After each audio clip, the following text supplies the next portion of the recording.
이 시간 함께 예배하는 분들을 바라보면서 이렇게 인사 나누겠습니다. 주님의 고난에 동참합시다. 주님의 고난에 동참합시다. 우리 한 번 더 인사할 때요. 주님의 고난과 십자가를 묵상합시다. 주님의 고난과 십자가를 묵상합시다. 오늘은 사순절 첫 번째 주일입니다. 이 사순절이라고 하는 것은 주님이 부활하신 날로부터 40일 전부터 주님의 고난과 십자가를 묵상하는 절기입니다.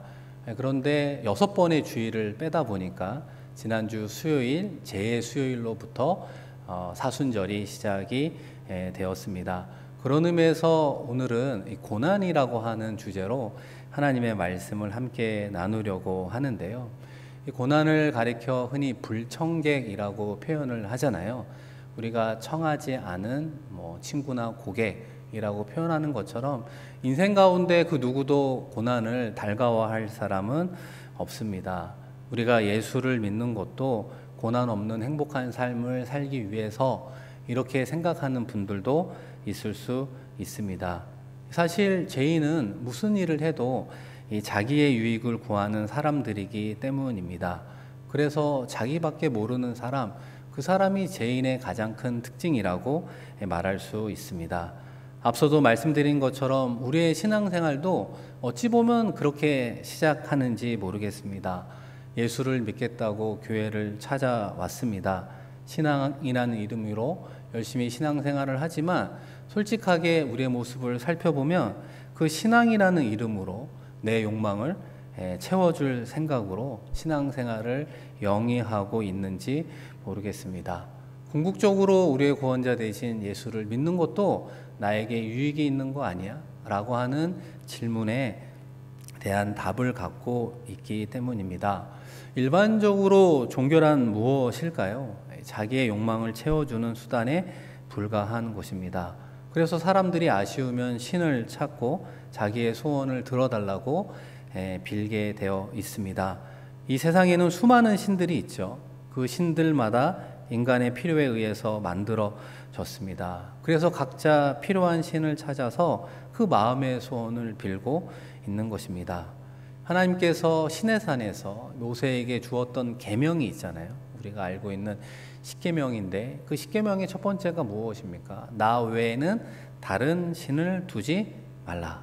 우리가 익히 어려서부터 들어왔던 첫 번째 계명 아니겠습니까? 그런데 이 첫 번째 계명의 이면 속에는 무엇이 포함되어 있을까요? 이는 곧 지금 너희들이 하나님이 아닌 다른 신을 섬기고 있다는 말입니다. 너희들이 하나님을 믿고 있는 그 하나님은 다른 하나님이라고 하는 것이죠. 그것을 성경에서는 우상이라고 지칭하고 있습니다. 사랑하는 성도 여러분, 성도는 누구입니까? 하나님의 백성, 하나님의 자녀라고 하는 거예요. 하나님의 백성, 하나님의 자녀라고 하는 사람이 다른 하나님, 즉 우상을 오히려 속으로는 선호하고 있다는 것입니다. 왜냐하면 자기의 이익을 채워주는 우상이기 때문에 그렇습니다. 그래서 하나님께서 우리에게 이 우상을 깨트리는 일을 하고 있어요. 하나님과 우리와도 보이지 않는 전쟁을 하고 있습니다. 그 전쟁의 한복판에는 우리 모두 공통적으로 무엇이라고 말하느냐? 고난이라고, 역경이라고 이야기를 하고 있습니다.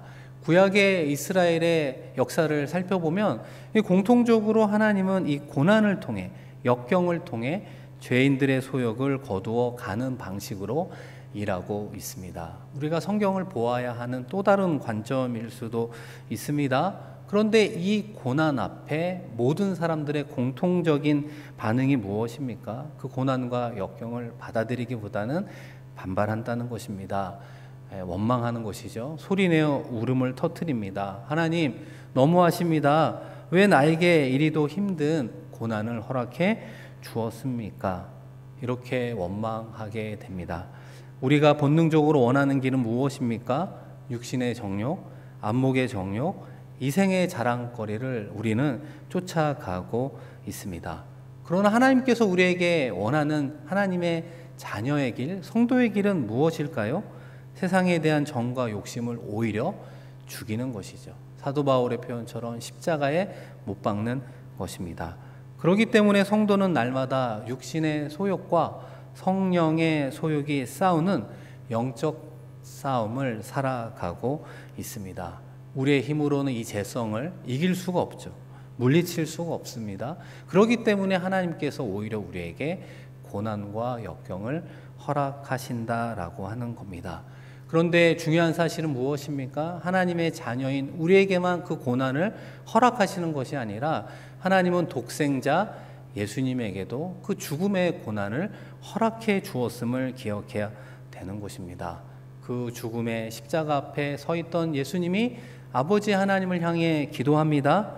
아버지여, 이 잔을 내게서 옮겨 주옵소서. 그 피 맺힌 기도를 하나님께서는 어떻게 반응하셨습니까? 사랑하는 독생자 예수 그리스도의 그 기도를 들어주시면 얼마나 좋을까요? 그러나 하나님께서는 어떻게 반응해 주셨습니까? 오히려 더 큰 은혜를 허락해 주셔서 오히려 십자가에 쓴 잔을 마시게 하셨습니다. 왜 그렇습니까? 그것이 하늘에서 사는 길이기 때문입니다. 그 길이 영생의 길이기 때문입니다.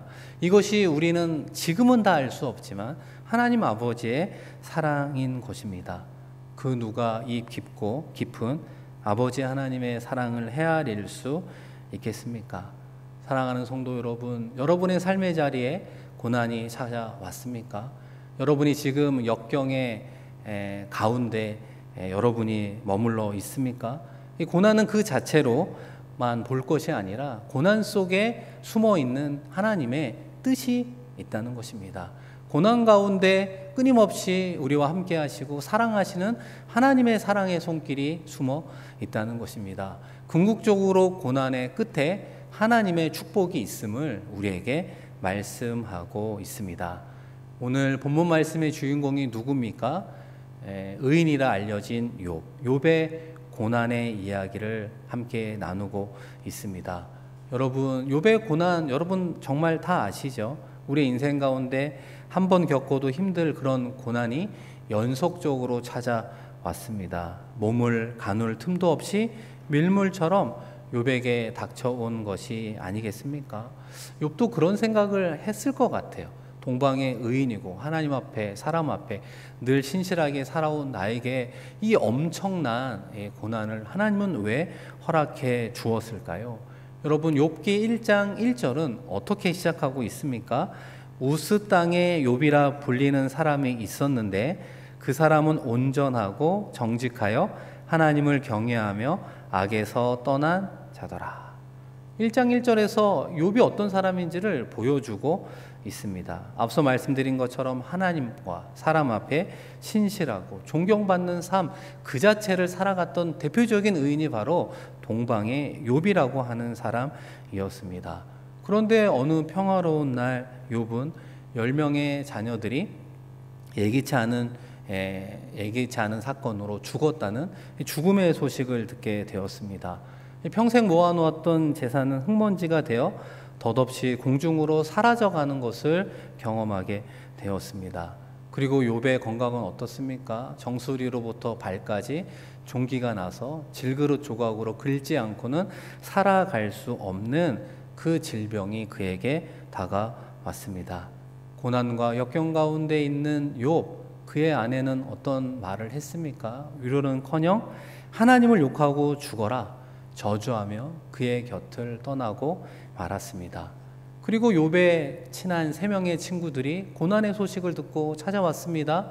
위로하고 격려하는 줄 알았는데 알고 보니 욥을 비난하는 친구들이 찾아와 대화할 뿐이었습니다. 사랑하는 성도 여러분, 욥의 고난은 우리가 가히 상상할 수도 없고 형언할 수 없는 큰 고난 가운데 있었습니다. 욥의 그 심정이 어떠했겠습니까? 더 나아가 욥은 그 고난 가운데에도 끝까지 하나님을 원망하지 않고 그 고난 가운데 버티며 나아갈 수 있었던 이유는 무엇입니까? 욥기 42장 전체에 걸쳐 그를 붙잡아 주었던 건 딱 하나입니다. 그것은 바로 믿음이라고 하는 거예요. 누구를 향한 믿음? 하나님을 향한 믿음. 하나님을 향한 신뢰의 줄을 놓지 않았기 때문입니다.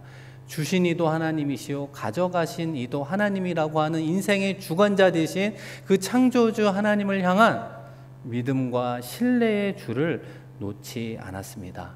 동시에 하나님도 욥을 혼자 내버려 두지 않으시고 함께 하여 주셨습니다. 아우슈비츠 수용소의 생존자 이 프레모 레비가 쓴 이것이 인간인가 라고 하는 책이 있습니다. 우리가 잘 알고 있는 아우슈비츠 수용소에서 얼마나 많은 사람들이 학살을 당했습니까? 유대인들의 비참한 생활상이 묘사되어 있는데요. 그 작은 일부 하나를 제가 읽어 드리겠습니다. 정기적인 선발을 통해 유약한 사람들은 가스실로 향한다. 수용소 포로들은 그런 동료를 무력하게 쳐다볼 뿐이다. 마지막 인사도 유언도 없다. 가스실의 자네들을 화장터로 운반하고 재를 꺼내 없애는 일은 모두 유대인의 몫이다. 남은 자들은 인간의 한계를 시험하는 가혹한 고통 앞에서 계속 생존을 위해 고군분투한다. 보통의 사람들은 절대로 알 수 없는 만성적인 허기와 치료 불가능한 상처로 골마 있는 발, 이미 육체는 그들의 것이 아니었다. 우리가 잘 알고 있는 아우슈비츠 수용소에 수많은 사람들이 학살되어 가고 있었습니다. 그 가운데 유대인도 눈물을 흘리며 하나님 앞에 이렇게 부르짖었습니다. 하나님, 지금 어디에 계십니까? 왜 이런 일을 우리에게 허용하시는 것입니까? 그들의 피 맺힌 절규는 이 승리한 연합군이 수용소를 탈환할 때까지 계속되었습니다. 이 수용소를 점검하던 한 병사가 이 후미진 벽에서 예사롭지 않은 글들을 발견하게 되었는데요. 첫 번째 글입니다. 그 크신 하나님의 사랑 말로 다 형용 못하네. 하늘을 두루마리 삼고 바다를 먹물 삼아도 한없는 하나님의 사랑 다 기록할 수 없겠네. 하루가 멀다 하고 수많은 사람들이 형장의 이슬로 사라져가는 그 지옥 같은 수용소에서 이 죽음만을 기다리고 있던 한 유대인 그리스도인이 하나님의 사랑을 찬양하고 있었습니다.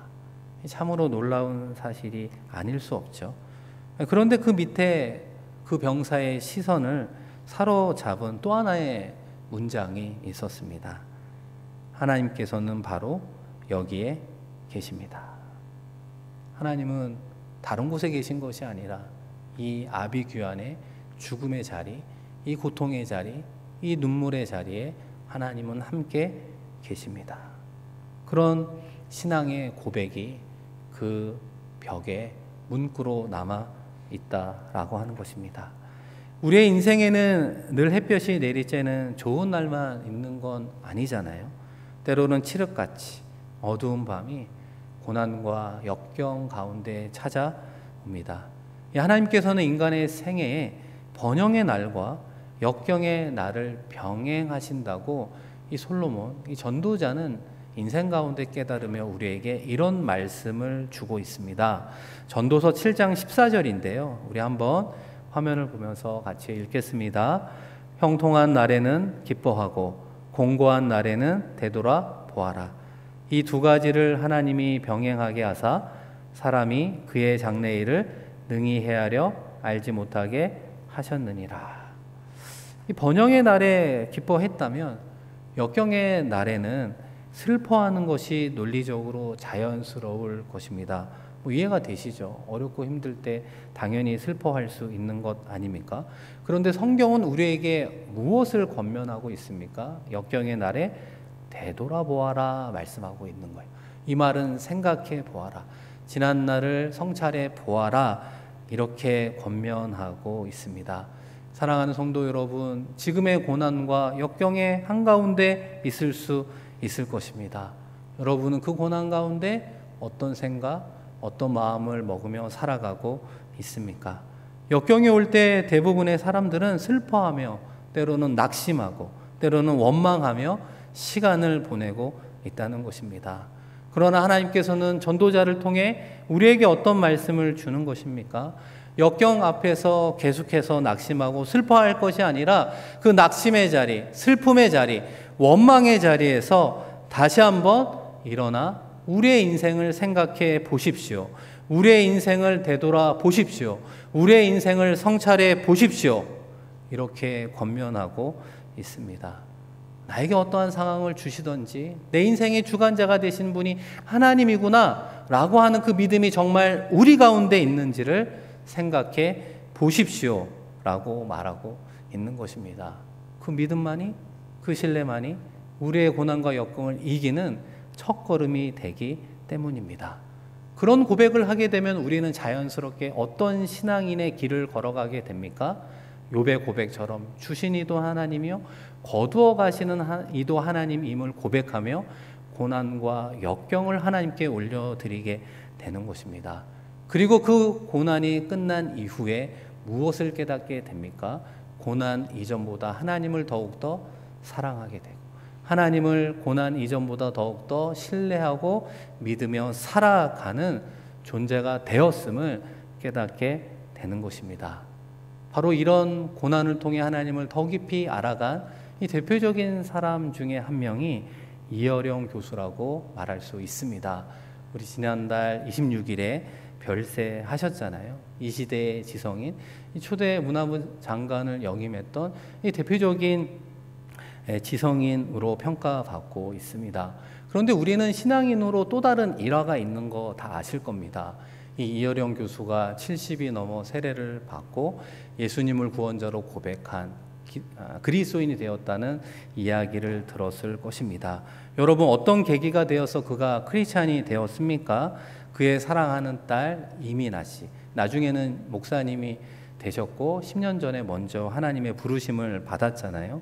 그 사랑하는 딸 이민아 씨가 갑상선 암 판정을 받고 수술을 했지만 2번의 암이 재발하면서 어려움을 겪게 되었습니다. 그런데 더 큰 어려움은 유치원에 들어간 이민아 씨의 작은 아들이 특수 자폐 아동으로 판명이 났던 것입니다.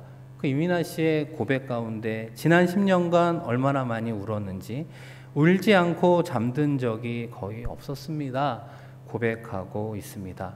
그 아이를 치료하기 위해서 하와이로 건너가게 되었는데 오히려 이민아 씨의 망막이 파열되어 시력을 잃게 된 위험한 순간이 찾아오게 되었습니다. 아버지 이어령 교수는 그 소식을 접해 들고 하와이로 가게 되었고 딸과 함께 그 교회에서 예배를 드리게 되었습니다. 자신도 모르게 무릎을 꿇고 이렇게 기도했다고 하죠. 하나님, 제게 글을 쓰는 것과 말하는 천한 능력이 있으니 미나가 앞을 보게 해주신다면 그 능력을 당신께서 이루고자 하시는 일에 쓰실 수 있도록 바치겠습니다. 이제까지 하나님을 알지도 못하고 믿지도 못했는데 믿지도 않는 낯선 하나님에게 약속하며 기도를 하게 되었습니다. 결과적으로 사랑하는 딸의 시력은 잃지 않는 은혜를 경험하게 되었습니다. 그 이후에 그 이어령 교수가 이런 고백을 하죠. 하나님이 정말 내 기도를 들어주셔서 낫게 해주셨는지 아닌지는 몰라도 어쨌든 내 입 밖에 내놓은 약속인데 어떡합니까? 어린아이와 한 약속도 지켜야 하는데 하물며 하나님과 한 약속을 지켜야 하지 않겠습니까? 이것이 선한 계기가 되어서 앞서 말씀드린 그리스도인이 되어간 것입니다. 그런데 이어령 교수에게 찾아온 시련은 여기서 멈춘 것이 아니었습니다. 이어령 교수가 세례를 받은 지 3개월이 지난 이후에 비보가 들려오게 되었습니다.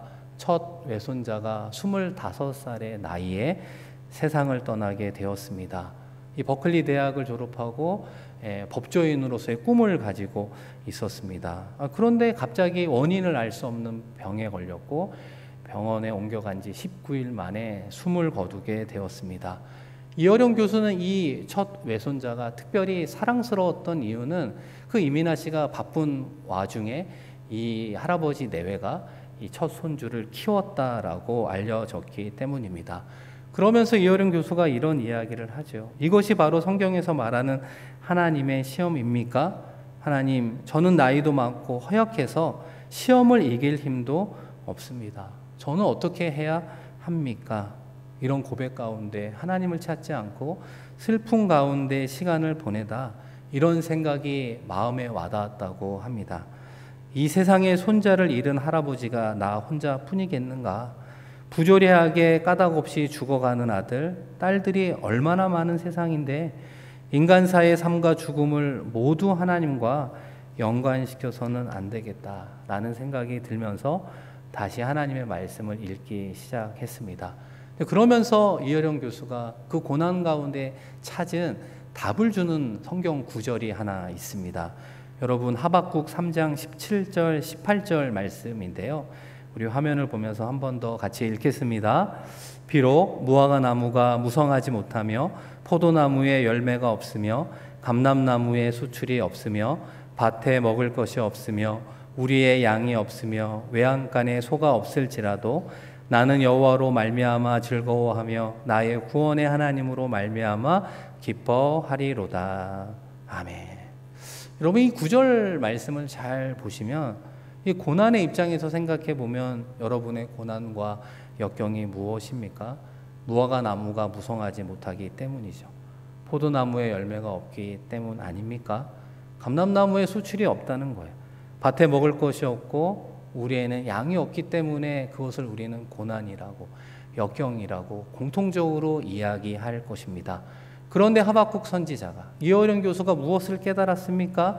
우리의 인생 가운데 이 고난은 끊임없이 찾아올 수 있는데 내가 이 고난의 인생 가운데 즐거워하며 기뻐하며 살아갈 수 있는 이유를 찾았는데 그것은 여호와로 말미암아 생기는 기쁨과 즐거움이 우리 안에 있다는 거예요. 그분은 누굽니까? 나에게 궁극적으로 구원을 주시는 하나님으로 말미암아 내가 기뻐하노라. 이어령 교수도 깨닫게 되었던 것입니다. 여러분, 그렇지 않습니까? 내 자녀와 심지어는 내 손주의 병을 고쳐주면 믿고 안 고쳐주면 안 믿는 하나님이 아니라고 하는 것입니다. 망막이 고쳐졌다고 언젠가는 죽지 않는 겁니까? 눈이 나았다고 해도, 암이 없어졌다고 해도 언젠가는 다 죽는다라고 하는 거예요. 이어령 교수가 생각한 고난이라고 하는 것은 무엇을 가리키고 있는가? 공통적으로 죽음을 가리키고 있다는 거예요. 인생사 경험하게 되는 고난과 시련의 역경을 통해 믿는 자가 깨달아야 될 것은 무엇인가? 우리 가운데 죽음이 찾아오고 있다는 것입니다. 그래서 여러분, 이어령 교수가 생전에 마지막으로 쓴 책들 중에 하나가 뭐냐면 메멘토 모리라고 하는 책이죠. 메멘토 모리가 무엇입니까? 죽음을 기억하라. 죽음을 기억하라. 죽음보다 큰 고난과 시련과 역경은 없다는 것입니다. 우리 모두는 다 죽음을 향해 가고 있는데 진정한 기적은 예수의 부활이고 하나님을 믿어 영생을 얻는 것 외에는 기적이 없습니다. 그렇게 고백하고 있는 것입니다. 때로는 고난과 역경에 대해서 이성적으로, 합리적으로, 논리적으로 따질 수는 없을지라도 그 시련이 결과적으로 죄로부터 왔고 죽음을 향해 가고 있는데 죄와 사망의 권세를 깨뜨리신 예수 그리스도의 부활만이 우리를 이 땅 가운데 살려내는 하나님의 선물임을 고백하고 있습니다. 사랑하는 성도 여러분, 예수 그리스도만이 우리의 진정한 구원자임을 고백하는 우리 모두가 되기를 축복합니다. 의인의 고난을 다루는 욥기 말씀은 첫 번째 무엇을 이야기한다고요? 하나님이 고난을 허락해 주시고 그 역경의 고난 가운데에도 함께 하신다는 거예요. 그 과정을 통해 진짜 하나님에 대한 우리의 진짜 믿음을 키워가고 있는 것입니다. 더불어서 하나님께서 그 고난을 제거해 주실 뿐만 아니라 최상의 답으로 우리 가운데 찾아오시는 분임을 말씀하고 있습니다. 욥이 이 고난을 통해서 무엇을 깨닫게 되었습니까? 욥기 42장 5절에 보면 내가 주께 대하여 귀로 듣기만 하였사오나 이제는 눈으로 주를 배움나이다. 이 동방의 의인이라 불렸던 욥이 하나님을 얼마나 많이 알고 있을까요? 우리보다 비교할 수 없을 정도로 하나님을 아는 사람 아니겠습니까? 솔직히 비교하면 죄송하지만 우리보다 훨씬 더 하나님을 알았을 겁니다. 그런데 그 엄청난 고난을 통해 첫 번째로 무엇을 깨닫게 되었습니까? 내가 그동안 알았던 하나님은 귀로 듣는 하나님이었다. 보다 더 간접적으로만 알고 있었던 하나님이었음을 솔직하게 고백하게 되는 거예요. 고난 이후에 내가 만난 하나님은 눈으로 보는 하나님처럼 더 직접적인 하나님을 만났습니다라고 고백하고 있습니다. 사랑하는 성도 여러분, 여러분이 하나님을 향한 믿음이 있죠. 예수 그리스도가 우리의 구원자라고 하는 그 믿음이 우리 가운데 있습니다. 하나님의 선물이고 말씀을 들을 때 생겨나는 그 부분이 믿음인 것입니다. 그런데 그 믿음이 진짜냐라고 하는 것은 무엇을 통해 단련이 되고 순금과 같이 나오게 됩니까? 고난을 통해, 역경을 통해, 시련을 통해서만 내가 믿고 있는 하나님에 대한 믿음이 진짜구나, 진짜를 향한 숨근 믿음으로, 정금 믿음으로 하나님께서 만들어가 가신다는 것입니다. 그래서 이 고난을 주님의 은혜 가운데 통과한 이후에 무엇이 우리 가운데 생기느냐? 하나님에 대한 믿음은 우리 가운데 확신을 주는 것입니다. 하박국 선지자의 고백처럼 하나님으로부터만 기쁨과 즐거움이 온다는 것이죠. 하나님이 우리의 구원자임에 대한 확신이 우리 가운데 있습니다. 그리고 남은 인생 가운데 또 다른 고난, 또 다른 시련이 올지라도 내가 하나님을 믿는 신앙인으로 소망 가운데 살아갈 수 있는 존재임을 고백하게 된다는 것입니다. 이 두 번째 욥기의 고난을 통해 무엇을 알 수 있습니까? 이 하나님의 고난이 끝나는 시점을 보게 됩니다. 여러분, 욥기 42장 나중에 한번 천천히 읽어보시면 욥의 세 친구들이 욥보다 의롭지 못하다는 것을 하나님이 판단해 주십니다. 그러면서 너희들이 회개하라고 이야기를 하죠. 그런데 하나님은 욥에게 무엇을 이야기하냐면 그 세 친구들을 용서하라 이렇게 이야기를 하고 있습니다. 그러면서 욥이 그 말씀에 순종하여 기도를 하게 되어 있는데요. 여러분, 욥기 42장 10절 말씀 우리 한번 같이 읽겠습니다. 욥이 그의 친구들을 위하여 기도할 때 여호와께서 욥의 공경을 돌이키시고 여호와께서 욥에게 이전 모두 소유보다 갑절이나 주신지라. 아멘. 여러분은 10절 말씀 중에 전반부와 후반부 어떤 게 더 여러분의 시선을 끌죠? 아무래도 첫 번째보다는 전반부보단 후반부 아니겠습니까? 모든 소유보다 갑절이나 주었다. 눈이 커질 수도 있잖아요. 그런데 중요한 건 후반부보다는 전반부라고 생각이 됩니다. 욥이 그의 친구들을 위하여 기도할 때가 여호와께서 그 고난을 마무리하는 때와 같다라고 하는 것입니다. 여러분, 그거를 꼭 기억하셔야 되는 거예요. 하나님, 고난을 통해 하나님에 대한 믿음과 신뢰, 사랑이 커져갔어요. 근데 그걸 어떻게 알 수 있냐 그 말이죠. 여러분, 어떻게 알 수 있겠습니까? 그게 보여지게 된다라고 하는 거예요. 그 큰 사랑이 흘러가는 것으로, 그 믿음과 신뢰가 흘러가는 것으로 보여지는데 욥은 그것을 무엇을 통해 보여주었습니까? 자신을 위로하고 격려하기보다는 결과적으로 비난하고 질책하고 손가락질했던 마음에 용서할 수 없는 상처를 주었던 새 친구들을 위해서 기도했다는 거예요. 받아들여줬다는 거예요. 용서해주고 그들을 위해서 축복하며 기도해준 모습을 통해 진짜 이 사람이 고난을 통해 하나님의 사랑으로 마음이 커져간 사람이구나 라고 하는 것을 하나님께서 보신 거예요. 그때가 바로 고난이 끝나고 예비하신 하나님의 축복이 욥에게 이루어졌음을 보게 되는 것입니다. 여러분, 마지막으로 욥이 어떤 축복을 받았습니까? 42장 12절에 보시면 여호와께서 욥의 말년에 욥에게 처음보다 더 복을 주시니 그가 양 14,000과 낙타 6,000과 소 1,000겨리와 암나귀 1,000을 두었고. 여러분, 욥기 42장 12절이면 거의 마지막 부분이거든요. 뭐 굳이 이렇게 상세하게 욥의 소유를 목록을 나열할 필요가 없잖아요. 그런데 이것이 갑절을 받았다는 증거입니다. 나중에 욥기 1장 3절을 보면 그때의 소유와 지금의 소유가 말씀하신 것처럼 갑절의 소유를 받게 되었습니다. 나중에 자녀를 낳았는데 동일하게 10명을 주었습니다. 왜 자녀들은 2배로 주지 않았을까요? 처음에 자녀들은 죽어 천국에 갔기 때문입니다. 결과적으로는 하나님께서 갑절의 복을 약속한 대로 주었음을 보게 되는 것입니다. 그러니까 고난 이면에는 하나님의 뜻이 숨어져 있고 그 고난을 통해서 하나님에 대한 신뢰가 커져가고 그 고난의 끝자락에는 하나님의 예비하신 선물이 있구나라고 하는 것을 기억해야 되는 것입니다. 사랑하는 성도 여러분, 개인적으로, 가정적으로 여러분의 사업장과 사랑하는 자녀들의 가운데 어떠한 고난과 아픔이 있습니까? 그 고난과 아픔 가운데 앞서 말씀드린 것처럼 하나님이 고난의 이면 속에 하나님의 뜻이 있다는 것, 하나님의 신뢰의 관계를 쌓아간다는 것, 고난의 끝자락에 하나님의 은혜의 선물이 있음을 기억하십시오. 우리가 이것을 어떻게 확실하게 말씀드릴 수 있습니까? 예수 그리스도의 죽음으로 끝나지 않았기 때문입니다.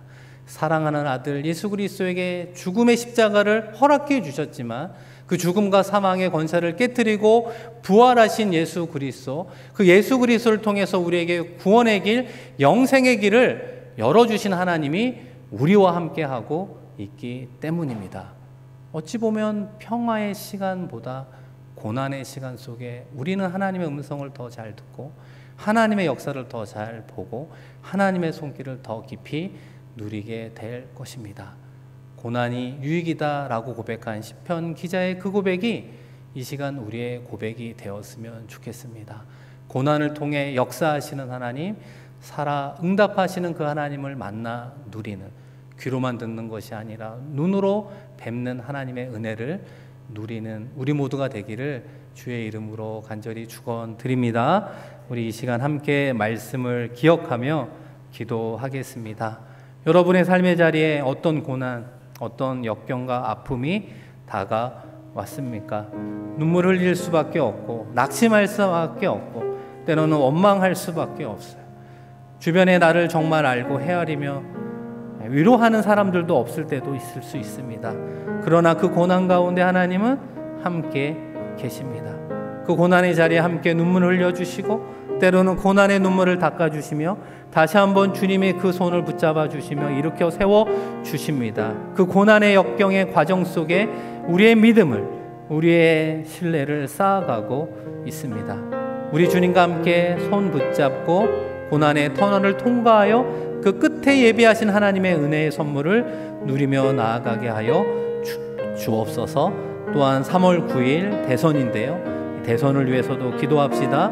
우크라이나에 발발한 전쟁 가운데 전쟁이 멈추고 하나님의 평화, 평강이 그 자리에 임하게 하여 주옵소서. 우리 기도의 제목을 가지고 간절히 하나님께 나아갑니다. 하나님 아버지, 이 시간 이 자리에 우리를 하나님을 예배하는 예배자로 서게 하시니 고맙고 감사합니다. 우리가 하나님을 찾는 것이 우리의 욕심과 욕망을 이루어가는 수단이 되지 않게 하시고 우리의 인생의 목적이 되어 주시옵소서. 아버지 하나님, 예수 그리스도를 통해 부활을 허락해 주었습니다. 죽음과 사망의 권세를 깨뜨신 예수 그리스도만이 우리의 진정한 구원자가 되어 주심을 믿는 믿음으로 나아가게 하여 주시옵소서. 모든 고난과 시련이 죽음을 향해 가리키고 있음을 깨닫게 하시고 아버지 하나님, 메멘토 모리, 우리의 죽음을 기억하며 나아가게 부족함이 없도록 역사하여 주시옵소서. 알 수 없는 고난을 당할지라도 하나님께서 함께 하시며 하나님의 은혜가 있으며 하나님의 선물이 있음을 깨닫게 하여 주시고 이겨갈 수 있는 힘과 은혜 더하여 주시옵소서. 아버지 하나님 감사합니다. 주님 바라보며 나아가 기도하오니 도와주시옵소서. 하나님 아버지, 우리가 속한 삶의 모든 자리 가운데 예상하지 못한 고난과 역경과 어려움이 있음을 고백하게 됩니다. 이 고난이 왜 찾아왔는지 그 이유를 알 수 없어 너무나 많은 눈물을 흘릴 수밖에 없습니다. 낙심하고 절망한 그 자리에도 우리 주님은 함께하고 있음을 깨닫게 하여 주시고 그 주님이 함께하고 있음을 영적인 눈을 들어 바라보게 하시고 주님의 위로와 함께하심을 경험하게 하여 주시옵소서. 아버지 하나님, 우리 모두가 코로나의 고난의 때를 지나가고 있습니다. 때로는 피할 길을 주시고 때로는 감당할 수 있는 은혜와 힘과 용기를 더하여 주시옵소서. 특별히 병상에 있는 환우들을 위해서 기도합니다. 하나님의 치료의 광선을 더하여 주셔서 회복의 은혜와 기쁨을 더하여 주시옵소서. 아버지 하나님, 우리가 당하는 그 고난 속에 뜻을 다 헤아리지 못하지만 하나님의 선한 뜻과 섭리가 있으며 하나님의 은혜와 축복이 있는 믿음으로 아버지 하나님이 승리하며 나아가게 하여 주시옵소서. 감사드리며 귀하신 예수 그리스도의 이름으로 축복하며 기도드립니다. 아멘.